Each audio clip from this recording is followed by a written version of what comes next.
এখন রান্না করে নেব তিতা করলা। এগুলিকে আমরা করলা বলি, এগুলি খেতে তিতো হয়।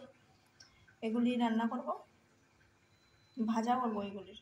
এখানে পেঁয়াজ আর রসুন কেটে নিয়েছি এগুলি ভাজা করার জন্য। পেঁয়াজ রসুন কীভাবে ভাজাটা করছি পুরো ভিডিও দেখেন, বুঝতে পারবেন কীভাবে করছি রান্নাটা।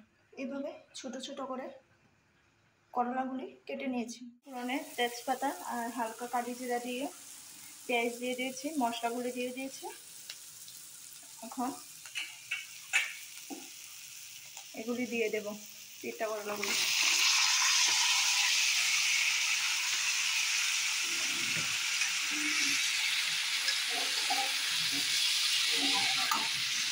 একটু নেড়ে ছেড়ে তারপর সব কিছু দেওয়া কমপ্লিট। লঙ্কার গুঁড়ো দিয়েছি কালার আসার জন্য। এটা ইচ্ছা করলে আপনারা আলুও দিতে পারবেন, আমি আলু দেইনি, আমি এভাবেই আলু ছাড়াই রান্না করি। এই সবজিটা খাওয়া খুবই ভালো স্বাস্থ্যের পক্ষে। এখন আমি ঢেকে দেব।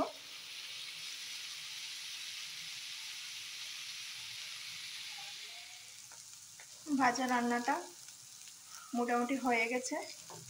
এভাবে ভাজা করে খেয়ে দেখবেন তিতা করলা, অনিয়ন টনিয়ন দিয়ে ভাজা করে খেয়ে দেখবেন। একবার খেলে বারবার খেতে ইচ্ছে হবে করে। এটা তো আমাদের তো খুবই ভালো লাগে খেতে। ভাজাটা হয়ে গেছে। ভালো লাগলে আমার চ্যানেলটা সাবস্ক্রাইব করে দেবেন। টাটা।